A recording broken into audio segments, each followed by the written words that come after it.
The snow came down like something with intent. Not gentle, not soft, but driven by wind that cut across Montana Highway 93 with enough force to blur the lines between road and wilderness. It was 11 at night. The temperature had dropped to 15 below. Most people with sense had already pulled off hours ago, waiting out the storm in gas stations or motels, letting the plows do their work before risking the drive home. Marcus Reed was not most people. His truck was old, a 2004 Ford F-150 with rust eating through the wheel bars and a heater that worked only when it felt like cooperating. Tonight it did not feel like cooperating. His breath came out in clouds, his hands scarred and calloused from years of work that had nothing to do with turning wrenches gripped the wheel with the kind of patience that only comes from surviving worse conditions than this. Beside him in the passenger seat, a German shepherd sat upright, alert despite the late hour. Titan, 90 pounds of muscle and memory, 7 years old, retired from service, but not from purpose. His ears stayed forward, tracking sounds Marcus could not hear. His eyes scanned the white darkness ahead as if he were still on patrol in places where inattention cost lives. Marcus glanced at him once briefly, then returned his focus to the road, or what remained visible of it. The headlights pushed maybe 20 feet into the storm before the snow swallowed everything whole. The wipers struggled. Ice built up faster than the blades could clear it. He had stayed late at the garage finishing a transmission job that should have been done 2 days ago. The owner had needed his car for a funeral. Marcus did not charge extra for the rush. He never did. It was not about the money. It had not been about money for a long time. He thought about calling Emma before the roads got worse, then decided against it. She would be asleep by now, 8 years old, living in Seattle with her mother who had remarried a man who worked in tech and did not understand why Marcus chose to stay in a place like this, fixing cars for people who could barely afford to pay him. The answer was simple. This was the only place left where Marcus could be quiet. Then Titan made a sound, not a bark, not a whine, a low rumble that started deep in his chest and vibrated through the cab like a warning older than words. His body went rigid. His head turned sharply toward the windshield, locking onto something ahead that Marcus had not yet seen. Marcus did not question it. He hit the brakes. The truck slid tires, losing grip on black ice hidden beneath fresh powder. For 2 seconds, the vehicle moved sideways, drifting toward the shoulder, where a steep embankment dropped into darkness. Marcus corrected, easing off the brake, letting momentum carry them forward until the tires caught again. The truck shuddered to a stop, silence except for the wind. Then Marcus saw it. Footprints. Barefoot prints. They cut across the road directly in front of the truck, small and uneven, trailing from the tree line on the left toward the ditch on the right. The snow had not yet filled them in, which meant they were recent. Minutes, maybe less. Marcus stared at them for 3 full seconds, his mind running through possibilities that all led to the same impossible conclusion. Someone was out here, walking, without shoes, in 15 below zero. He threw the truck into park and grabbed the mag light from the center console. Titan was already moving, body low, ears pinned back slightly. Not aggressive yet, but ready. Marcus opened the door and stepped into the storm. The cold hit him like a fist. Wind tore at his jacket, found every gap in the fabric, every place where his body heat could escape. He raised the flashlight and followed the beam. The footprints led toward the ditch. He moved carefully, boots crunching through snow that had drifted knee-high in places. Titan stayed close, matching his pace, nose down, tracking a scent Marcus could not detect. Then the flashlight beam caught something else. Red. Not snow, not ice. Blood. Small drops at first scattered and faint, then larger smears dragging through the white, like someone had tried to keep moving even as their body gave out. Marcus quickened his pace, breathing controlled instincts, sharpening the way they always did when a situation turned from strange to critical. Titan stopped. His body went completely still, his head lowered. A sound came from his throat, quieter now, almost a whimper. Not fear, recognition. Marcus moved past him and saw her. A woman, young, maybe late 20s. She lay crumpled at the bottom of the shallow ditch, half buried in snow that had already started to cover her like a shroud. Her hair was dark-soaked, clinging to her face in frozen strands. She wore a thin cotton shirt torn at the shoulder and jeans that were soaked through. No coat, no shoes. Her feet were cut, bleeding, the skin around her toes already turning the wrong shade of pale. Marcus dropped to one knee beside her and pressed two fingers against her neck. Pulse, faint but there. He swept the flashlight across her body, checking for injuries. Bruises along her arms, older ones yellowed and fading, mixed with fresh marks that had not yet darkened fully. Her wrists showed abrasions, the kind that came from restraints. Her knuckles were split, defensive wounds. This was not an accident.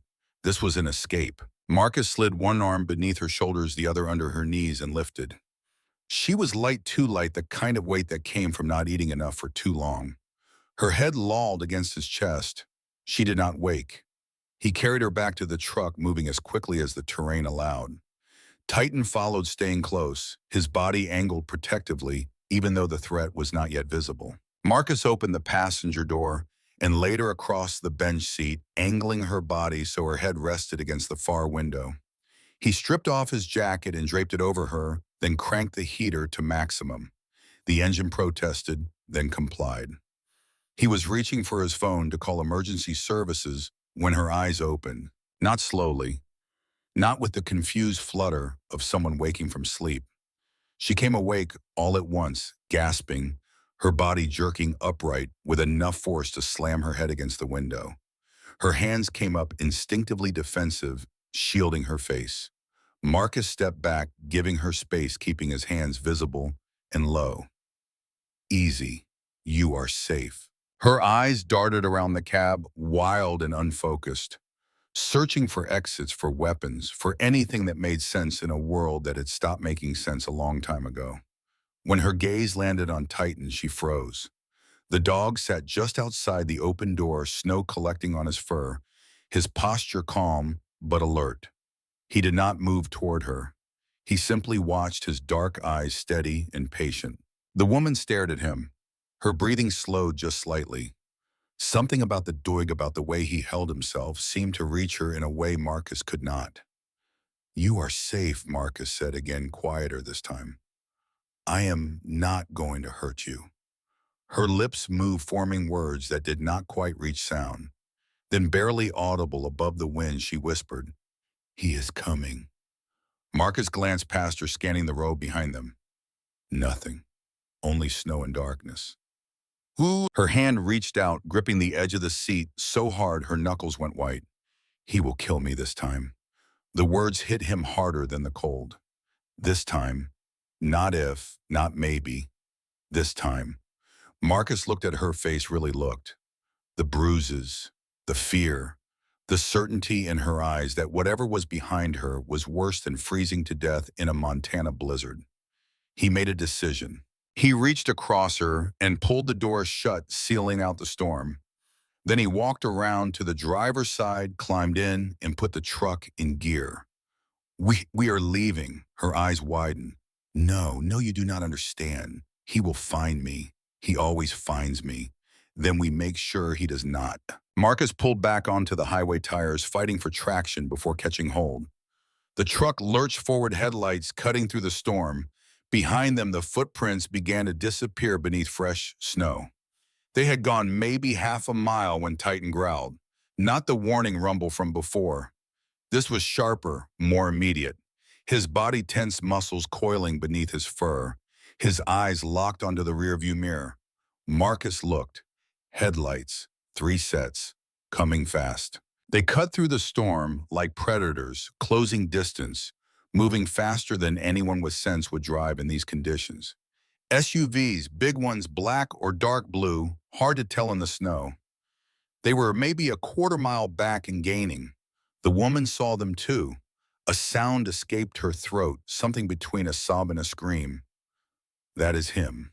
Marcus pressed the accelerator. The truck responded, engine roaring, but it was old and heavy and not built for speed. The SUVs were newer, lighter, designed for exactly this kind of pursuit. The gap closed. 200 yards, 100. Marcus scanned the road ahead looking for options. The highway stretched straight for another mile before the first turnoff. No time, they would catch him before then. 50 yards. The lead SUV pulled into the oncoming lane, accelerating to pull alongside.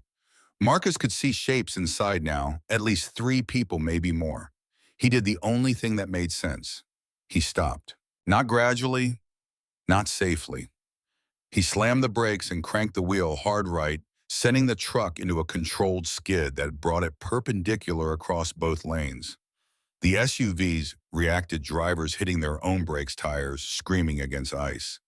The lead vehicle fishtailed, nearly clipping the truck's rear bumper before straightening out. All 3 SUVs came to a stop, forming a loose semicircle 30 feet away. Their headlights bathed the truck in harsh white light. Engines idled. Doors did not open. Not yet. Marcus reached beneath his seat and pulled out a Sig Sauer P 3200 9mm. 15 rounds. He checked the chamber, confirmed a round was seated, then set the pistol on his lap where it would be visible to anyone looking, but not immediately threatening. Titan was already out of the truck. Marcus had not opened the door. The dog had gone through the open window, moving with the kind of speed and precision that came from years of training that never fully left the body. He landed in the snow and positioned himself directly between the truck and the SUVs, his body low. His weight distributed perfectly for explosive movement in any direction. The first door opened. A man stepped out. Late 50s, maybe 60, tall, but not imposing. He wore a wool overcoat that probably cost more than Marcus made in a month, and dress shoes that had no business being anywhere near a snowstorm. His hair was silver, perfectly styled despite the wind. His face carried the kind of calm that only came from being used to getting exactly what he wanted, exactly when he wanted it. He walked toward the truck with measured steps, hands visible and empty. When he was 10 feet away, he stopped. "Thank God you found her." His voice was smooth, practiced the tone of a man addressing a board meeting or a concerned citizen. Not a man standing in a blizzard at 11:30 at night. "My daughter-in-law. She is not well." Marcus said nothing. He watched. Titan watched. The woman in the truck pulled Marcus's jacket tighter around herself and pressed against the far door as if she could disappear through it. 2 more men exited the SUVs, both younger, both bigger. One was built like a linebacker, thick through the shoulders and chest, moving with the kind of weight that suggested he had used violence before and would not hesitate to use it again. The other was leaner, quicker, his eyes scanning the scene with tactical awareness that marked him as someone with training. The linebacker was named Jake, former cop fired 3 years ago for excessive force. The lean one was Harrison, former Marine dishonorably discharged for reasons the paperwork did not specify. Marcus did not know their names yet, but he recognized the type. The silver-haired man gestured toward the truck, his expression softening into something that might have looked like concern if you did not know what to watch for. "Her name is Sarah. She has been struggling since my son passed. We just want to take her home, get her the help she needs." Marcus glanced at Sarah. She shook her head, frantic, silent. He looked back at the man. "She does not want to go with you." The man sighed, the sound of infinite patience tested. "I understand how this looks, but you have to understand she is not in a state to make decisions for herself. She has episodes. The doctors have documented it." "What doctors?" The man smiled, a practiced expression that did not reach his eyes.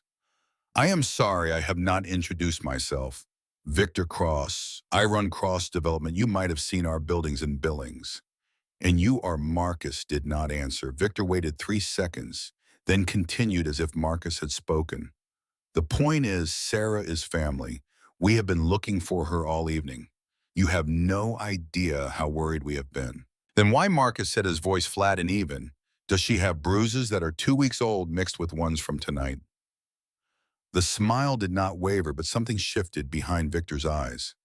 A calculation. "Like I said, she has episodes. Sometimes she hurts herself. It is part of the illness. Sarah is right here," Marcus said. "Why do you not ask her?" Victor's jaw tightened just barely, just enough. "I appreciate your concern truly, But this is a family matter. I will make sure she gets home safely. He took a step forward. Titan moved faster. The dog closed the distance in 2 strides, his body a blur of muscle and purpose. He did not bark. He did not snarl. He simply positioned himself directly in Victor's path, and the growl that came from his chest was not a warning. It was a promise. Victor stopped. His eyes dropped to the dog, then lifted to Marcus. You should control your animal.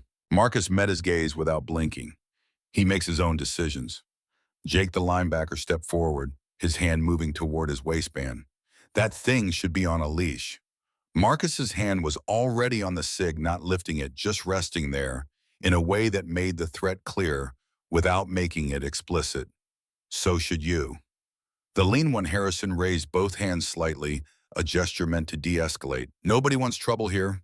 We are just trying to help, then help by leaving. Victor's expression hardened, the mask slipping just enough to show what lived underneath. Do you have any idea who you are dealing with? Marcus considered the question. Former Navy SEAL, 3 combat deployments, decorated twice, dishonorably separated after an incident in Kandahar that the official report called an overreaction, and that Marcus's commanding officer privately called the only reason 12 civilians made it out alive. He had dealt with warlords, cartel enforcers, and insurgents who strapped bombs to children. A developer from Billings with an expensive coat and 2 hired thugs did not make the list of things that scared him. No, Marcus said. Do you? Victor stared at him for a long moment. The wind howled. Snow continued to fall. Neither man moved. Then Sarah screamed. Not words, just sound, raw and desperate and full of a terror that cut through the storm like a knife. Do not let him touch me. She was sitting up now, one hand pressed against the window, the other clutching Marcus's jacket. Her eyes were locked on Victor, and the fear in them was not the confusion of illness or the delusion of mental instability. It was the fear of someone who knew exactly what was coming and had survived it before. Please, she whispered, her voice breaking. Please do not let him take me. Victor's expression shifted again, frustration bleeding through the calm. Sarah, sweetheart, nobody is going to hurt you. We just want to bring you home. You are lying, she said louder now. You are lying. You hurt me. You have always hurt me. The words hung in the air. Jake moved first. He took 2 steps toward the truck, his hand now fully on whatever was tucked into his waistband. Lady, you need to calm down. Titan exploded forward. The movement was so fast, so precise that Jake barely had time to process it before 90 pounds of muscle and teeth were airborne.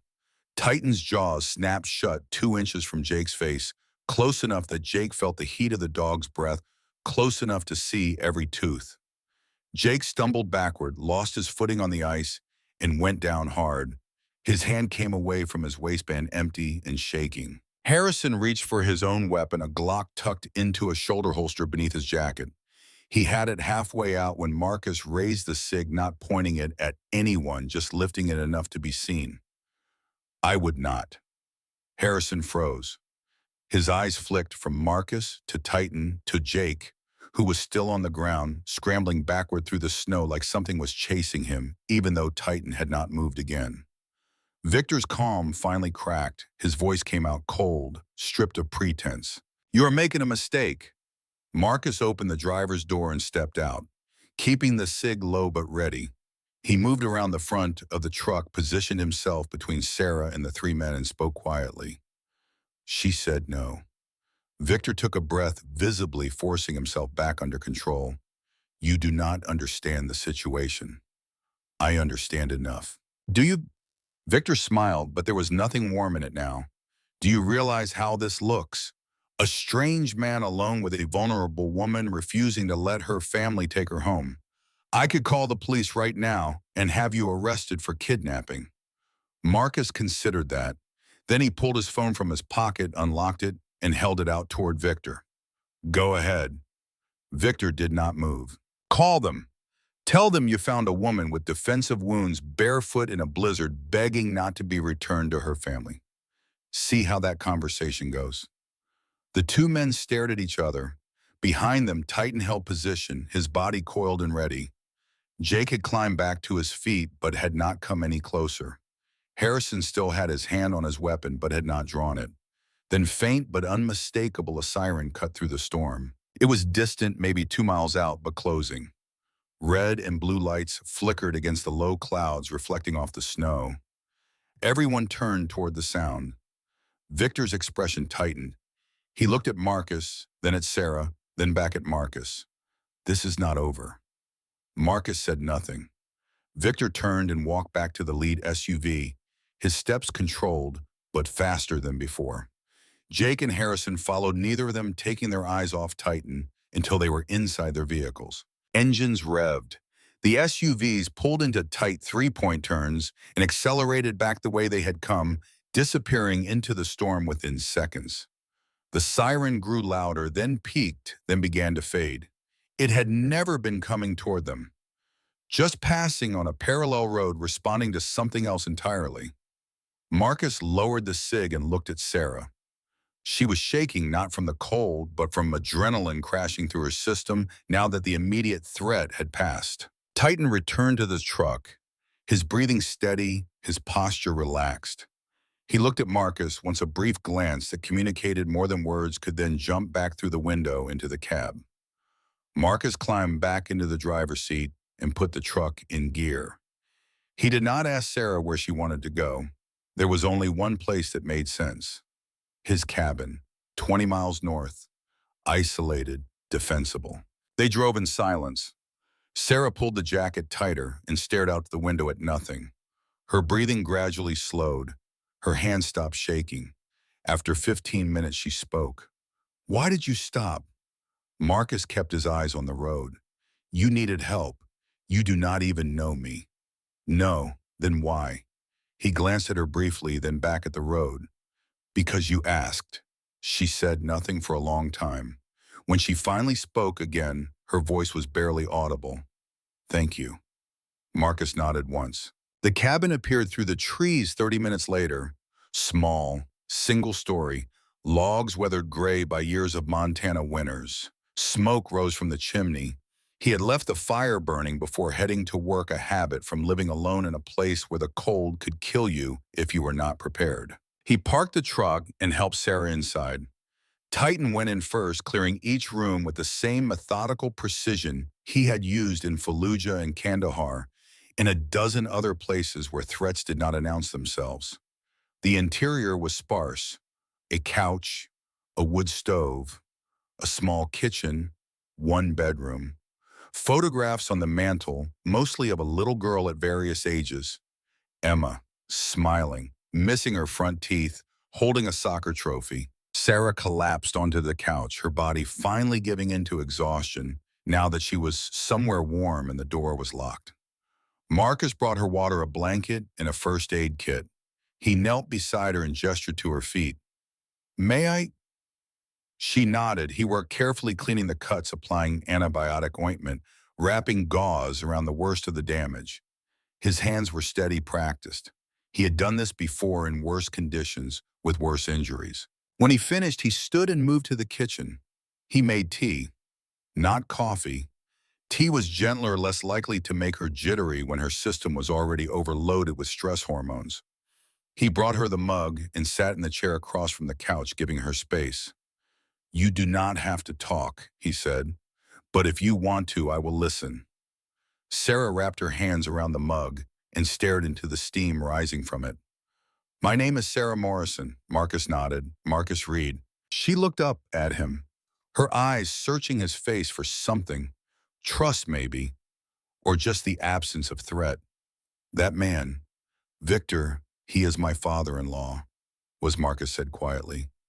"You do not owe him anything anymore." She shook her head. "You do not understand. He has money, connections. He will find me. He always finds me. Then we make sure he cannot." How Marcus leaned forward slightly, his voice calm but certain. "We prove what he did. We take it to people who cannot be bought." Sarah laughed, a bitter sound. "You think those people exist?" Marcus thought about Lucas Grant, former teammate, now a private investigator and lawyer who specialized in cases nobody else would touch. If anyone could navigate this, it was Lucas. "Yeah," he said, "I do." Sarah looked at him for a long moment. Then slowly she began to talk. She told him about growing up in foster care, 8 different homes in 12 years, never staying anywhere long enough to feel safe. She told him about meeting Daniel Cross when she was 24, working as a waitress in Billings. He was kind, patient. He made her feel like she mattered. They married a year later. For 18 months, Sarah had something she had never had before: a home, a family, a future. Then Daniel died. Construction accident, they said. Fell from scaffolding, blunt force trauma, instant. Sarah's voice cracked when she said it, the grief still fresh, even a year and a half later. After Daniel's death, she had nowhere to go. No family, no money. Victor offered to let her stay at the estate until she got back on her feet. At first he was kind, distant but polite. Then things started to change. He wanted to know where she went, who she talked to, what she spent money on. Small things at first easy to dismiss as concern. Then came the rules. Do not leave the house without permission. Do not contact old friends. Do not question him. When she broke the rules, he punished her. Sarah pulled back the sleeve of Marcus's jacket, revealing bruises that ran from her wrist to her elbow. Some were fresh purple and angry. Others had faded to yellow-green, weeks old. "I tried to leave twice," she said. "The first time he found me at a motel in Great Falls, dragged me back. Said if I ever tried again, he would have me committed. Said I was unstable, a danger to myself." The second time, she swallowed hard. "He locked me in the basement for 3 days. Marcus's jaw tightened, but he said nothing. He just listened. Tonight, she continued, he was drinking. He gets worse when he drinks. He said something that made me realize he was never going to let me go. So I ran, climbed out a window, just ran, and he came after you." She nodded. He always does. Marcus stood and walked to the window, looking out at the storm. The snow had thickened visibility down to almost nothing. "You are safe here," he said. "Tonight you rest. Tomorrow we figure out how to end this." Sarah stared at him, disbelief and hope warring in her expression. "Why are you helping me?" Marcus turned to face her. "Because I can." It was the simplest truth he knew, and it was enough. She was not alone anymore. Titan settled on the floor beside the couch, his head resting on his paws, but his eyes still open, still watching the door. Outside, the storm raged on. Inside, for the first time in 18 months, Sarah Morrison slept without fear. Morning came late in the mountains, the kind of gray half-light that barely qualified as dawn. Marcus woke at 5:30, a habit carved into him by years of routine that started long before the sun did. The fire had burned down to embers. He rebuilt it without sound, moving through the cabin like a ghost, while Sarah slept on the couch, her breathing steady and deep for the first time in what looked like months. Titan was already awake, sitting by the door, watching Marcus with the patient attention of a partner waiting for orders. Marcus made coffee. Strong black, the cheap kind, that came in a can and tasted like it had been filtered through dirt. He took his mug to the window and looked out at a world buried under 2 feet of fresh snow. The storm had passed sometime before dawn, leaving behind the kind of silence that only comes when everything alive has decided to stay hidden. His phone buzzed. Lucas Grant. Marcus stepped outside onto the porch, closing the door quietly behind him. The cold hit him immediately, sharp and clean. He answered. Lucas did not waste time on greetings. "Tell me you did not actually pull a gun on Victor Cross last night." Marcus took a sip of coffee. "Where did you hear that Victor called his lawyer at midnight? Lawyer called a judge. Judge called a buddy at the state police. It is making rounds. Did I break any laws?" Lucas was quiet for 2 seconds. "That depends. Did you kidnap his daughter-in-law?" "She asked for help. I helped. That is not how Victor is telling it. I do not care how Victor is telling it." Marcus heard Lucas exhale, the sound of a man who had spent years navigating the space between what was legal and what was right, and understood that sometimes those things did not overlap. All right, what do you need evidence? The kind that holds up in court. What kind of evidence are we talking about? Marcus glanced back through the window. Sarah was awake now, sitting up, running her hands through her hair with the slow movements of someone whose body still hurt. Proof that Victor Cross is not the concerned father-in-law. Proof that he is the reason she ran. You think you can get it? Marcus thought about the mansion, the security camera Sarah had mentioned. The basement office where Victor kept files he did not want anyone to see. Yeah, I think I can. Lucas was quiet again longer this time. Then he said, "You are talking about breaking and entering. I am talking about retrieving evidence of ongoing abuse. Marcus, if you get caught, Victor will bury you. He has 3 lawyers on retainer and half the county in his pocket. Then I will not get caught."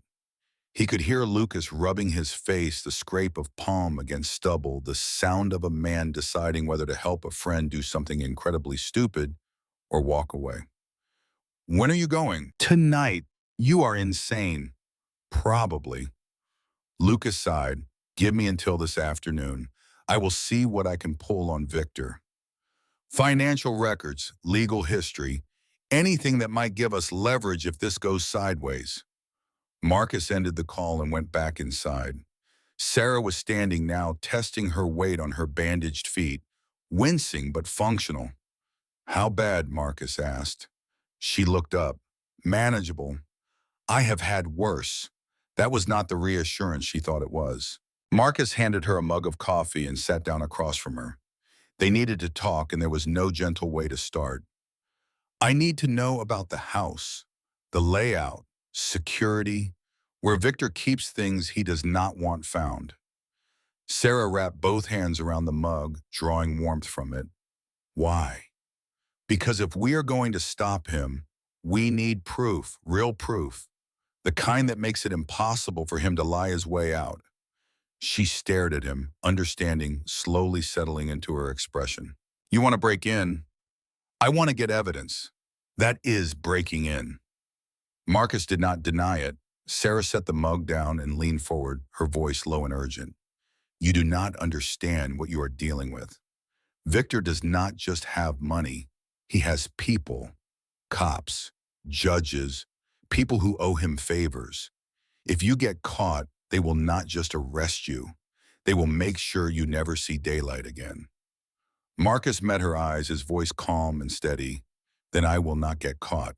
She searched his face, looking for hesitation, for doubt, for any sign that he did not fully understand what he was offering to do. She did not find it. "Why are you doing this?" she asked again, the same question from last night, but weighted differently now, heavier, with the reality of what came next. Marcus thought about Emma, about the last time he had video called her and she had asked why he lived so far away, why he did not come visit more, why everything felt so far apart. He thought about the men he had served with, the ones who had not made it home, and the ones who had but wished they had not. He thought about the woman sitting across from him, bruised and barefoot, and still breathing despite 1.5 years of someone trying to break her down piece by piece. "Because someone has to," he said. Sarah nodded slowly. "Then I will tell you everything." And she did. The Cross estate sat on 15 acres just outside Billings, surrounded by iron fencing and security cameras that covered every angle of approach. The main house was 3 stories, stone and timber, the kind of place that appeared in architecture magazines under headlines about Montana luxury. Victor had an office on the main floor, but that was for show. The real work happened in the basement. Reinforced door, digital lock, no windows. Sarah knew the code, 6 digits. Daniel had told her once years ago, back when Victor still pretended to trust her, 379241. She knew the camera locations, 4 outside covering the driveway, front entrance, and both side yards. 3 inside positioned in the main hallway, living room, and kitchen, none in the basement. Victor did not want records of what happened down there. She knew the safe, behind a false panel in the basement office. Combination lock, mechanical, not digital. Right 23, left 14, right 8. She knew the schedule. Victor left for the office at 7 every morning. He returned at 6 in the evening unless he had a dinner meeting, which he did most Thursdays. His security, Jake and Harrison, lived in the guest house on the property. They did rounds every 2 hours after dark. Marcus listened, absorbing every detail, building a mental map of the property and the patterns that governed it. "When do you want to go?" Sarah asked. "Tonight, 2 a.m. The storm will cover our approach and Victor will be asleep." "What about his security?" Marcus glanced at Titan, who was lying by the fire, eyes half closed but ears tracking every sound in the cabin. "We will manage." The day passed slowly. Marcus spent it preparing. He checked his gear, items he had not touched in years, but had never thrown away because some part of him had always known he might need them again. Tactical vest black, night vision monocular, lockpick set, portable hard drive for copying data, a Gerber combat knife, the blade worn but still sharp, the Sig Sauer cleaned and loaded. Titan watched him work, and something in the dog's posture changed. His ears came forward. His body shifted from rest to readiness. He knew, the same way he had always known when a mission was coming. Lucas called again at 3 in the afternoon. He had found things. Victor Cross was worth approximately $42 million on paper. His real estate development company had built half the commercial properties in Billings over the last 20 years. He sat on the boards of 3 charities and donated generously to local political campaigns. He also had connections to a detective named Mason who had been investigated twice for evidence tampering, but never charged. He had business ties to a state senator named Williams who had sponsored legislation that coincidentally benefited Cross Development. And he had paid a law firm called Hartley and Associates over $300,000 in the last 18 months, most of it billed under generic terms like consultation and legal review. "People do not spend that kind of money on routine legal work," Lucas said. "What are they hiding? That is what I intend to find out. But Marcus, if even half of what I am seeing is real, Victor is not just abusive. He is connected to something bigger."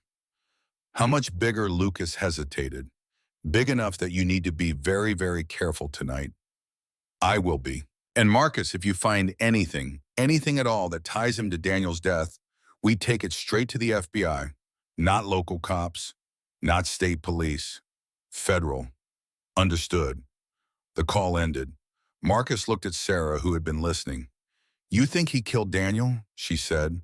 It was not a question. "I think we are about to find out." Night came early in winter, the sun dropping behind the mountains by 4:30 and leaving the world in darkness by 5. Marcus waited until 1 a.m. before moving. He dressed in black, layered against the cold, but still mobile. He strapped the knife to his calf and the Sig to his hip. The vest went on last pockets, loaded with everything he might need. Titan was ready, his body language shifting into the focused intensity that Marcus remembered from deployments. This was not a pet. This was an operator. Sarah stood by the door, her face pale but determined. "Be careful." Marcus nodded once, then stepped out into the night. The drive to the Cross estate took 30 minutes. Marcus parked the truck a quarter-mile away, tucked into a logging road where the trees would hide it from anyone passing by. He and Titan moved through the forest on foot, navigating by moonlight in memory. The fence appeared through the trees, 8 feet of wrought iron topped with decorative spikes. Expensive, intimidating, but not designed to stop someone who actually wanted to get in. Marcus found a section where a tree had grown close enough to provide cover, pulled a set of bolt cutters from his vest, and went to work on the bottom rail. The iron resisted, then gave with a metallic snap that sounded too loud in the stillness. He bent the cut section back, creating a gap just wide enough for Titan to slip through, then followed. They were in. The house was 200 yards ahead, lights off except for a single lamp burning in a second-floor window. Victor's bedroom, probably. Marcus and Titan moved low and fast, using the landscaping for cover, avoiding the camera sight lines Sarah had described. They reached the side entrance, a service door that led into the mudroom off the kitchen. Marcus tried the handle, locked. He pulled the pick set from his vest and went to work. It took 40 seconds. The lock clicked. The door opened. Inside, the house was silent. Marble floors reflected faint moonlight coming through the windows. Expensive art hung on the walls, the kind of pieces that existed solely to communicate wealth. Marcus moved through the kitchen, Titan beside him, both of them soundless. The basement door was where Sarah had said it would be, tucked into an alcove off the main hallway.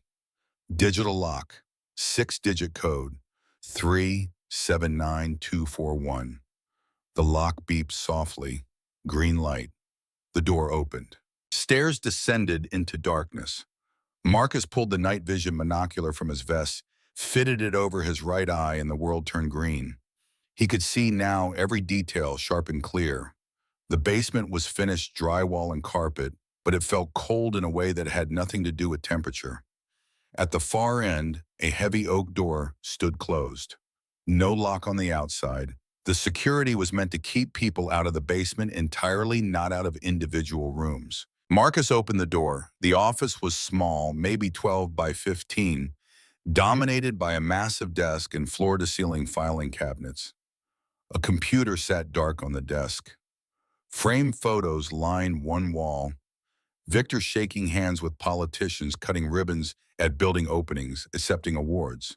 In every photo, he was smiling. Marcus moved to the desk and powered on the computer. It booted slowly, then prompted for a password. He pulled a portable hard drive from his vest and connected it via USB. The drive had software designed by people Lucas knew, people who did not ask questions and did not leave traces. The software bypassed the password in 90 seconds and began copying the hard drive contents. Time estimate 12 minutes. While the computer worked, Marcus searched the office. He found the false panel exactly where Sarah had described, behind a framed photo of Victor and Daniel standing in front of a construction site. Daniel was smiling. Victor had his arm around his son's shoulders. Marcus removed the photo and revealed the safe. Mechanical combination lock, just like Sarah said. Right 23, left 14, right 8. The lock clicked. The safe door swung open.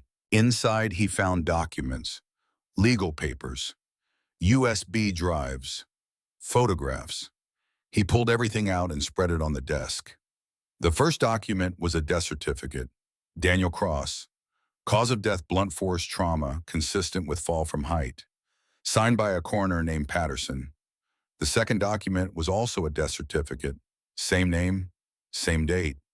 But this one listed cause of death as blunt force trauma, inconsistent with accidental fall. Pending investigation.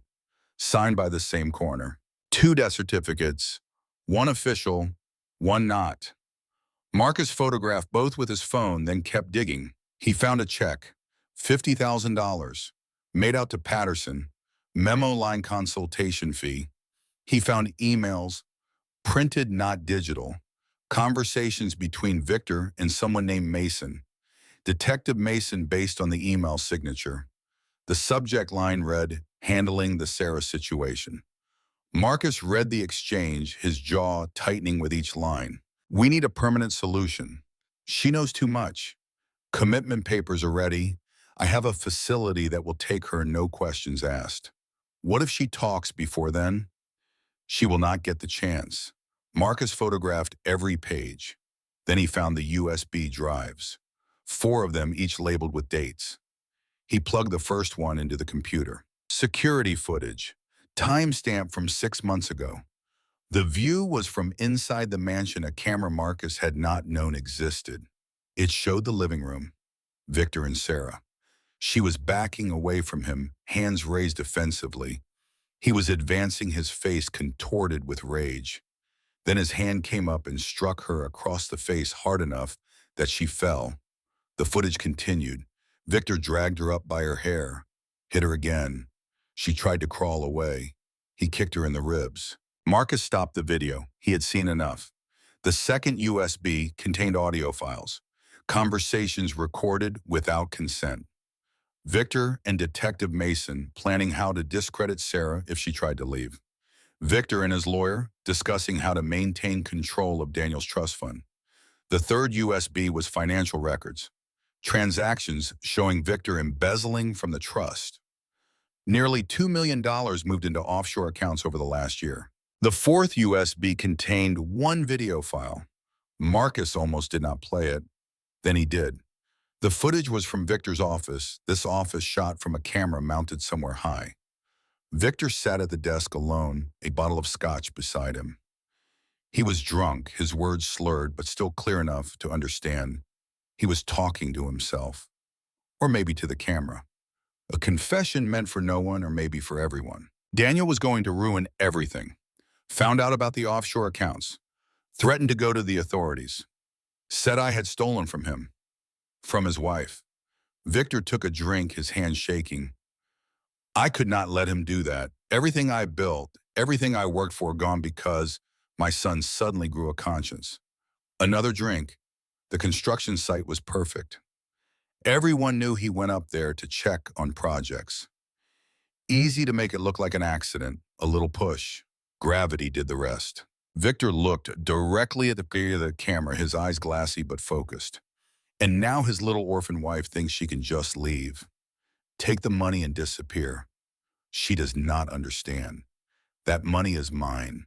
She is mine. I own her the same way I owned him. The video ended. Marcus stood very still, staring at the dark screen. Victor Cross had murdered his own son, and he had just confessed to it. The computer beeped. File transfer complete.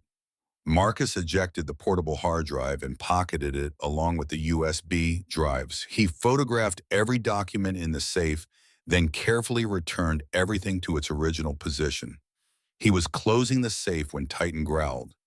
Low, urgent, the sound that meant immediate threat. Marcus spun toward the door. Titan was already moving body low, positioning himself between Marcus and the stairs. Footsteps, heavy, coming down.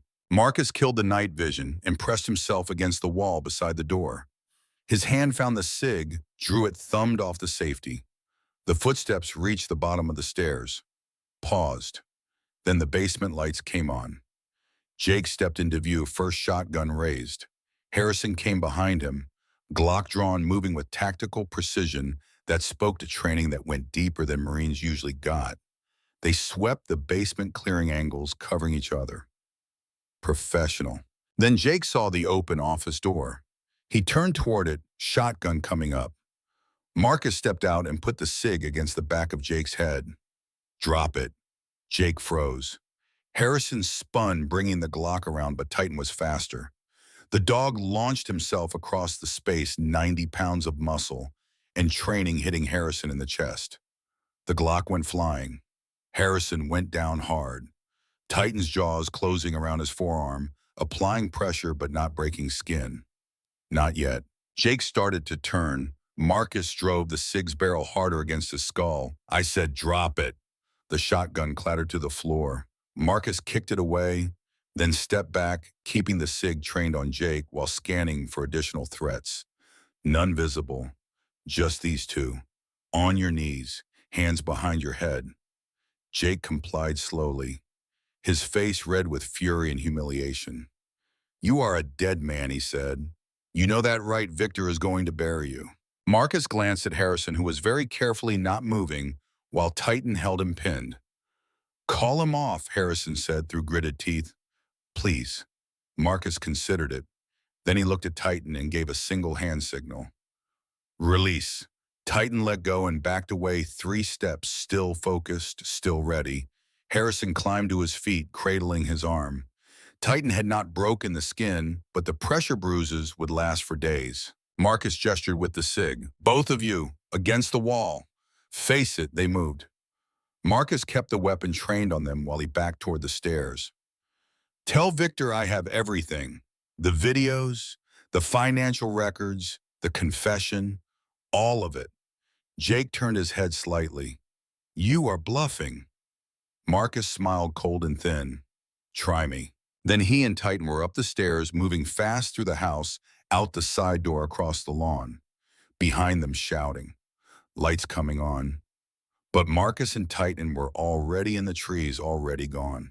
They made it back to the truck in 8 minutes, breathing hard. But uninjured, Marcus fired up the engine and drove not fast, not drawing attention, just steady progress back toward the cabin. His phone rang. Lucas, tell me you are out. I am out. What did you find? Everything. Victor killed Daniel, paid off the coroner, has been embezzling from Sarah's trust. I have video audio documents. All of it. Lucas was quiet for 3 seconds. Get that evidence to me. Now, I am calling FBI contacts tonight. There is something else Marcus said. Victor knows I was there. He is going to come for me. Then you need to disappear. Take Sarah somewhere safe and wait for the feds to move. Marcus thought about the cabin, isolated, defensible, but not forever. I have a better idea, he said. What? We end this tonight. Marcus pulled into the cabin driveway at 3:40 a.m. The lights were on inside. That was wrong. He had left them off. He killed the engine and drew the SIG, moving toward the door with Titan at his side. Then the door opened. Sarah stood there, her face streaked with tears, and behind her, a woman Marcus did not recognize. 45 years old, short dark hair, brown eyes red from crying. She wore a heavy coat and snow boots, and her hands were shaking. Sarah's voice came out broken. Marcus, this is Catherine. She is my mother. Marcus lowered the weapon slowly. Catherine Morrison stepped forward, her eyes locked on Sarah like she was afraid the young woman would disappear if she looked away. I have been searching for you for 27 years, Catherine whispered, and I finally found you. Sarah collapsed into her mother's arms, and both women sank to the floor holding each other. Years of separation and pain pouring out in sobs that shook them both. Marcus stepped past them into the cabin and set the portable hard drive on the table. Titan lay down near the fire, finally relaxing for the first time since the mission started. Marcus made coffee and let the two women talk. Catherine's story came out in fragments between tears. She had been 16 when she got pregnant. Her parents had forced her to give the baby up, told her it was for the best that she was too young to be a mother. They had taken Sarah to a fire station and left her there, and Catherine had spent the next 27 years trying to find her. Every lead had gone nowhere. Every search had ended in dead ends, until 2 years ago when she finally found a record. Sarah Morrison married to Daniel Cross. Catherine had gone to the Cross estate 18 months ago, hoping to meet her daughter for the first time. Victor had answered the door. He had listened to her story with patient sympathy. Then he had told her the truth.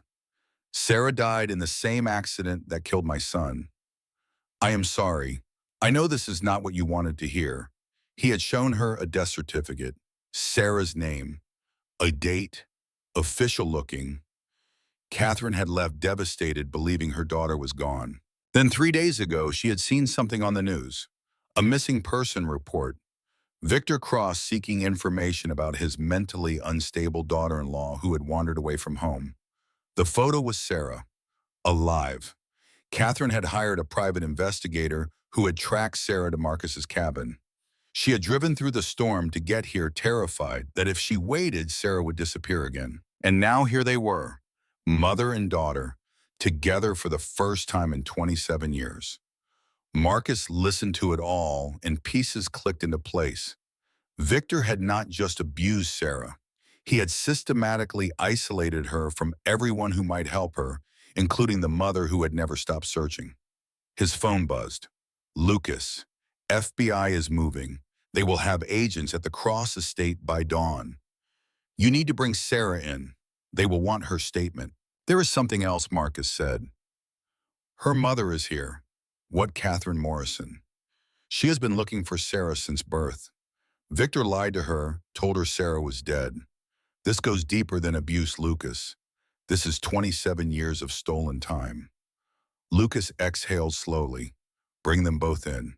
This just became a federal case. Marcus ended the call and turned to Sarah and Catherine. We need to go. The FBI is moving on Victor and they need your testimony. Sarah looked up, her face still pressed against her mother's shoulder. What if he runs? He will not, Marcus said. He thinks he is untouchable. And then, as if summoned by the words, headlights flooded through the cabin windows. Not one vehicle. 6. They surrounded the property, engines idling, high beams cutting through the darkness. Then a megaphone crackled to life. Victor's voice amplified and cold. "Marcus Reed, send out my daughter-in-law and the evidence you stole, or I burn that cabin down with all of you inside. You have 5 minutes." Titan was on his feet instantly, a growl building in his chest. Catherine pulled Sarah closer. "Oh, God." Marcus moved to the window and looked out at the circle of vehicles. He counted 12 men, maybe more, all armed. Victor stood behind the lead SUV, protected, confident. Sarah stood, her voice shaking but determined. "I will go. I will not let him hurt you because of me." Marcus did not turn around. "You are not going anywhere." "Then what do we do?"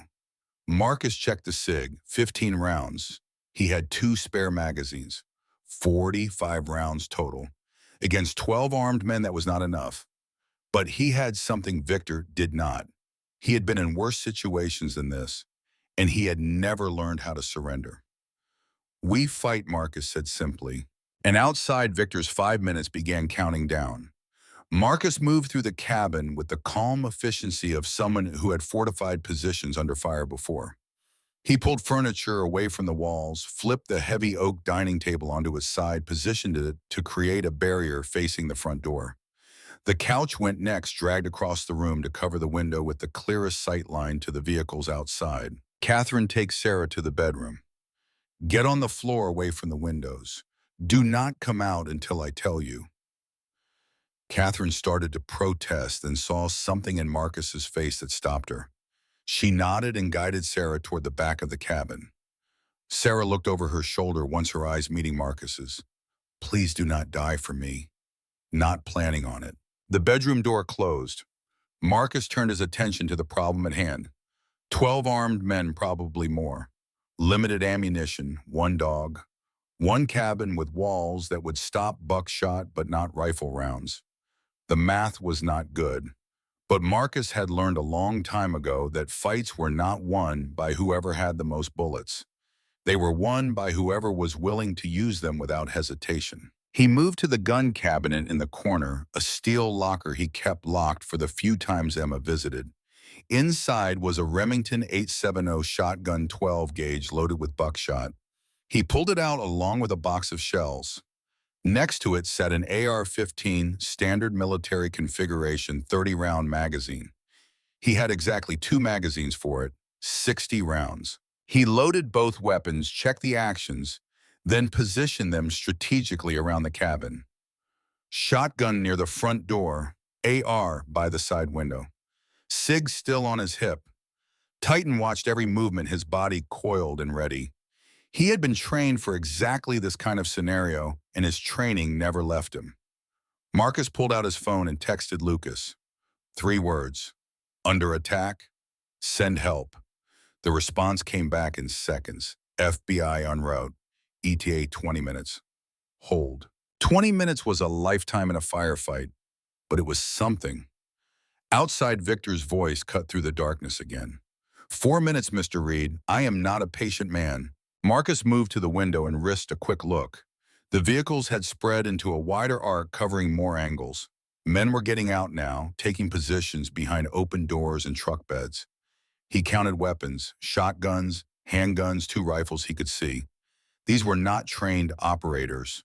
They were hired muscle and corrupt cops who thought overwhelming force was the same as tactical superiority. They were wrong. Marcus pulled back from the window and checked his watch. 4 minutes until Victor's deadline. 20 minutes until FBI arrived. He just needed to make sure everyone in this cabin was still breathing when the cavalry showed up. The first shots came 30 seconds early. Glass exploded inward from the front window. Marcus was already moving, dropping below the trajectory rounds, punching through the wall above his head. Shotgun blasts, wild and undisciplined. They were trying to intimidate, to make him panic. It did not work. Marcus let them empty their first volley, counting shots, tracking reload times.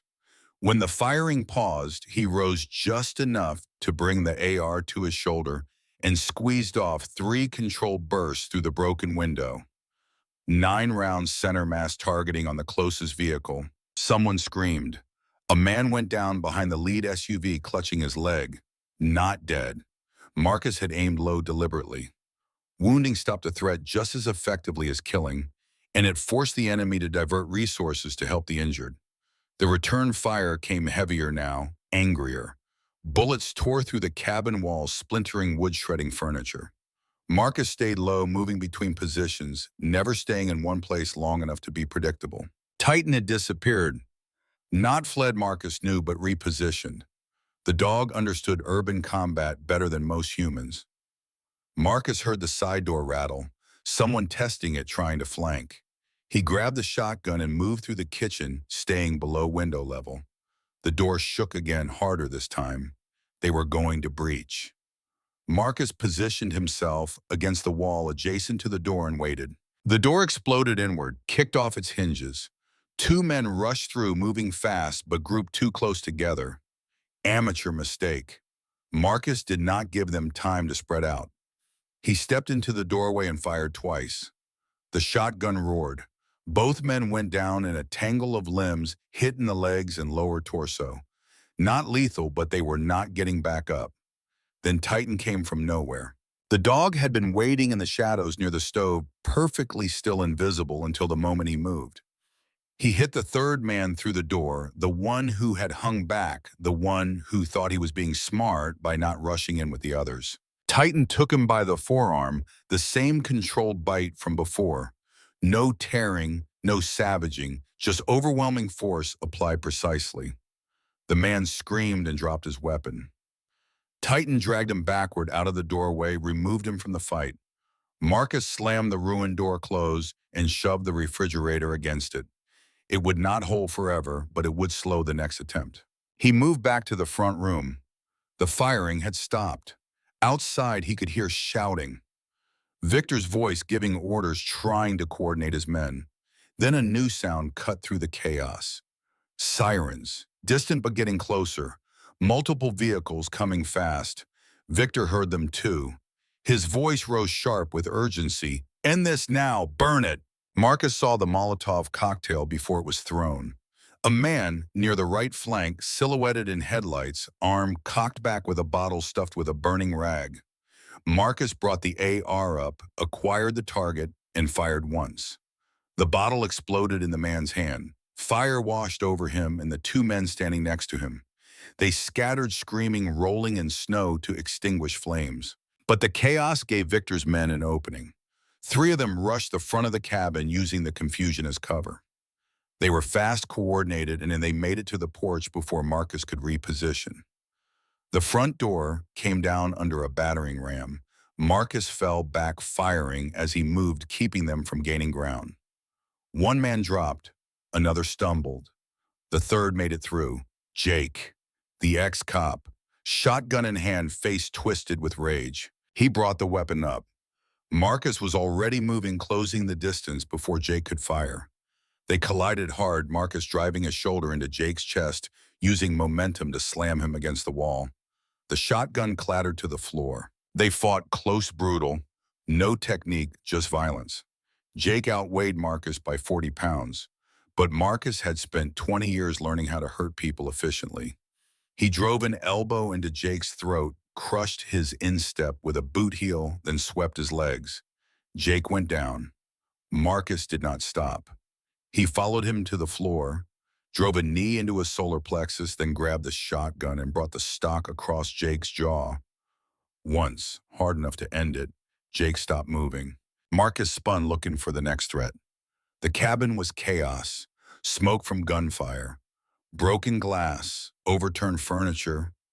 The two men who had breached the side door were crawling toward the exit, wounded but alive. Outside, the sirens were louder now, maybe 2 minutes out. Then the bedroom door opened. Sarah stood there, pale but steady. Behind her, Catherine gripped her daughter's hand. "You need to get out," Sarah said, "before they trap you in here." Marcus shook his head. "We hold until the FBI arrives. They are going to kill you.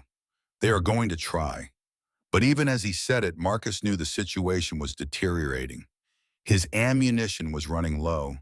The cabin was compromised. And Victor still had men outside, men who were getting desperate. Desperate men made mistakes, but they also got lucky sometimes. Then Titan barked, sharp, urgent. Marcus turned toward the sound and saw Harrison coming through the broken front door. Glock raised, aimed directly at Sarah. Time slowed. Marcus was too far away. The AR was across the room. The SIG was on his hip, but Harrison already had the shot lined up. Marcus went for the pistol anyway, knowing he would not be fast enough, knowing Sarah was about to die and there was nothing he could do to stop it. Harrison's finger tightened on the trigger. Then Victor's voice cut through the darkness, amplified by the megaphone, but different now. Panicked. Stand down. All units stand down. Harrison hesitated, confused. His aim wavered. FBI, federal agents, everyone drop your weapons now. The sirens were deafening now. Red and blue lights strobed through the broken windows. Vehicle doors slammed. Authoritative voices shouted commands that carried the weight of federal law enforcement. Harrison lowered the Glock slowly, his face going pale as he understood what was happening. Marcus kept the SIG trained on him anyway. On your knees, hands behind your head. Harrison complied. Outside, Marcus could hear the same orders being given, could hear weapons clattering to the ground, could hear Victor's voice rising in protest. This is a misunderstanding. I am Victor Cross. I am trying to protect my daughter-in-law from a dangerous individual who kidnapped her. The response came from a woman's voice, calm and absolutely certain. Mr. Cross, I am Special Agent Elizabeth Morrison with the FBI. You are under arrest for murder, conspiracy, kidnapping, and obstruction of justice. You have the right to remain silent. The rest of the Miranda warning faded as Marcus finally lowered his weapon. His hands were shaking. Not from fear, from adrenaline crashing out of his system all at once. Sarah moved to the window and looked out. Through the broken glass, she could see Victor being placed in handcuffs, his face a mask of fury and disbelief. Jake and Harrison were being cuffed as well. The other men, the hired muscle, were on their knees with hands on their heads, while federal agents secured the scene. It was over. Marcus holstered the SIG and went to check on the two wounded men by the side door. Both were conscious in pain, but stable. He applied pressure to the worst of the bleeding and waited for the paramedics who would arrive with the FBI. Agent Morrison entered the cabin, carefully weapon drawn, but lowered, scanning for threats. She was in her late 40s, gray hair pulled back in a tight bun, eyes that had seen too much to be surprised by anything. She looked at Marcus, at the destroyed cabin, at Sarah, standing with her mother near the bedroom door at Titan, sitting calmly in the middle of the chaos like this was just another day. Everyone all right in here? Marcus nodded. We are alive. Lucas sent us the files you collected, the evidence.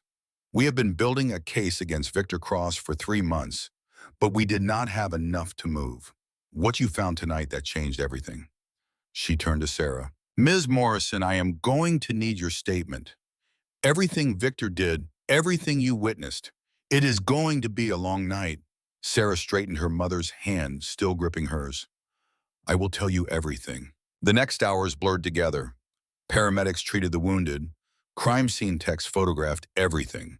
Agents interviewed everyone separately. Marcus gave a statement 3 times each, retelling consistent, with the last walking them through the break in the evidence he had collected the siege. Lucas arrived at dawn, looking exhausted but satisfied. He found Marcus sitting on the perch, watching the sun come up over mountains that were finally visible now that the storm had passed. You did it, Lucas said, sitting beside him. Victor is finished. The evidence you collected, combined with Sarah's testimony and Catherine's statement about Victor lying to her, the prosecutor says it is the strongest case she has seen in 20 years. What about the corruption, the cops, the judges, already being investigated? Detective Mason was arrested an hour ago, the state senator lawyered up. It is going to take time to unravel all of it, but Victor's empire is collapsing. Marcus nodded slowly. And Sarah, she is safe. FBI is putting her and Catherine in protective custody until the trial, just to be certain.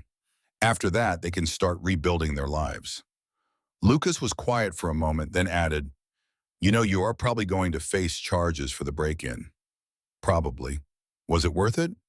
Marcus thought about Sarah, about the look on her face when she realized she was not alone anymore, when she understood that her mother had never stopped searching. Yeah, it was worth it. The trial came 3 months later. Federal courthouse in Billings packed gallery, national media coverage. Victor Cross, the respected developer, the pillar of the community, sitting at the defense table in an orange jumpsuit. The prosecution presented the evidence methodically. The USB drive showing Victor beating Sarah, the audio recordings of him conspiring with Detective Mason, the financial records proving embezzlement, and the confession, Victor's own voice admitting to murdering his son. The defense tried everything: character witnesses, expert testimony about the unreliability of digital evidence, motions to suppress. None of it worked. Sarah testified for 6 hours over 2 days. She walked the jury through her marriage to Daniel, his death, Victor's escalating abuse. She showed them the scars, physical and psychological. She never cried. She just told the truth. Catherine testified about the 27 years she had spent searching about Victor's lie about the death certificate he had shown her. Marcus testified about finding Sarah in the storm, about the evidence he had recovered about the siege. The defense attorney tried to paint him as a vigilante, someone who had taken the law into his own hands. The prosecutor's response was simple. She entered Marcus's military record into evidence. Navy Cross for Valor, Purple Heart, 20 years of service. Then she asked one question. Mr. Reed, when you found Sarah Morrison barefoot and bleeding in a blizzard begging for help, what went through your mind? Marcus looked at the jury. That someone needed help and I could provide it. The jury deliberated for 4 hours, guilty on all counts: murder in the first degree, conspiracy, assault, fraud, obstruction of justice. The judge did not even bother with separate sentences for each count. Life without possibility of parole. Victor showed no emotion as he was led away.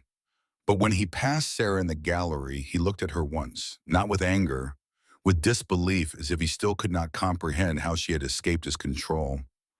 Sarah looked right back, and she smiled. Outside the courthouse, Catherine wrapped her arm around her daughter's shoulders. They had spent the last 3 months learning how to be mother and daughter, making up for lost time. It would take years to heal all the wounds, but they had something now they had not had before: each other. Marcus stood apart from the crowd watching. He had stayed for the verdict, but he had no interest in the media circus that would follow. He turned to leave. Sarah caught up to him before he reached his truck. Wait, he stopped, turned. She did not say anything at first, just looked at him, this man who had risked everything for a stranger. Thank you does not feel like enough. It is enough. What are you going to do now? Marcus shrugged. Go home. Fix my cabin. Probably should replace those walls you and Victor's men shot up. Sarah smiled, small but genuine. I want to help, with something more than walls. What did you have in mind? She glanced back at Catherine, who was talking to reporters, telling Sarah's story so that other women might find the courage to escape their own situations.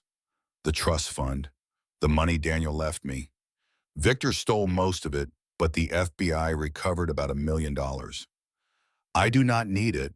I have my mom now. I have a job lined up. I am going to be okay. So what do you want to do with it? I want to open a shelter for women escaping abuse, for homeless youth, for anyone who needs a safe place to start over. And I want you to help me build it. Marcus considered that, then he nodded. All right, I will help. 6 months later, the shelter opened in a renovated warehouse on the outskirts of Billings. It was not large, but it did not need to be. 15 beds, a kitchen, common areas, counseling services, legal aid, job placement assistance. They called it second chances. Sarah ran it with the same fierce determination she had shown on the witness stand. Catherine volunteered 3 days a week, working with new arrivals who did not trust anyone yet. Marcus helped with maintenance and security. He also taught basic self-defense classes on Tuesday evenings, practical skills for women who needed to feel safe in their own bodies again. Titan became the unofficial therapy dog. Children who would not talk to adults would sit with him for hours, petting him, telling him things they could not tell anyone else. He never judged.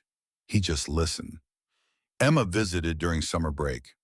8 years old now, fascinated by everything her dad was doing.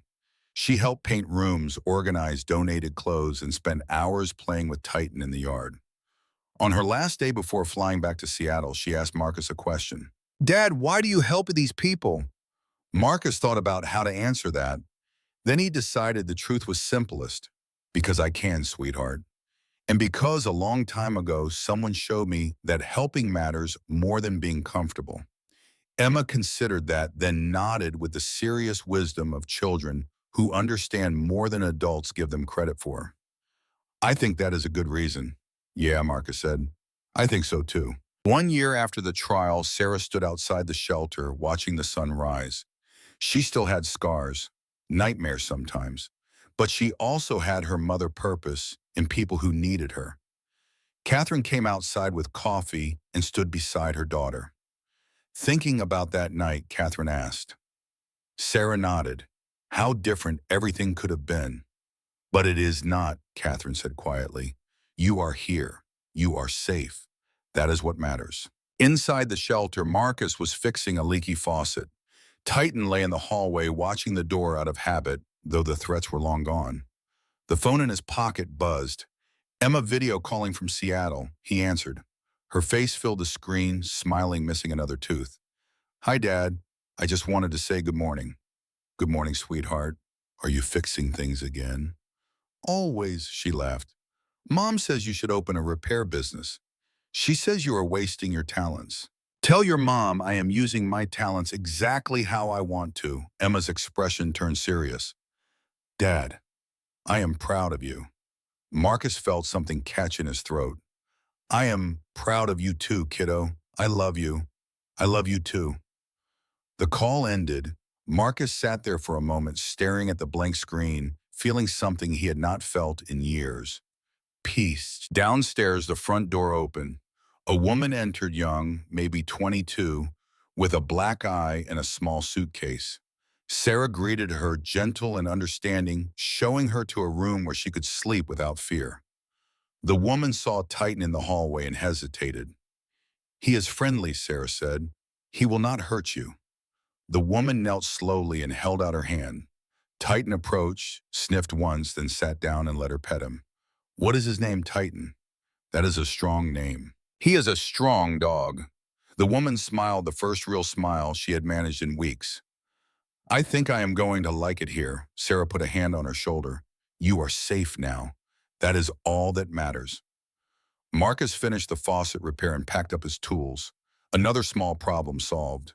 Another piece of something broken made whole again. He walked downstairs and found Sarah in the kitchen making lunch for the residents. She looked up when he entered. All fixed, all fixed. Thank you. He nodded. It was what he did. Fix things, help people, show up when it mattered.